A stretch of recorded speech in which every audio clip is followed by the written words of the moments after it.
No. No.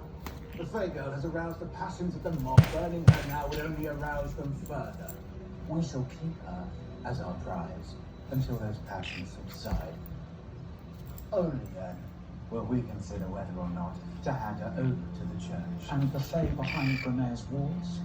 Oh, they shall be given ships to journey north. Let them fall off the face of the earth for all we care.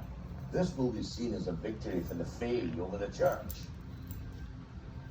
Well, if the church takes exception, we have assembled 5,000 soldiers to answer your grievance. This is an outrage.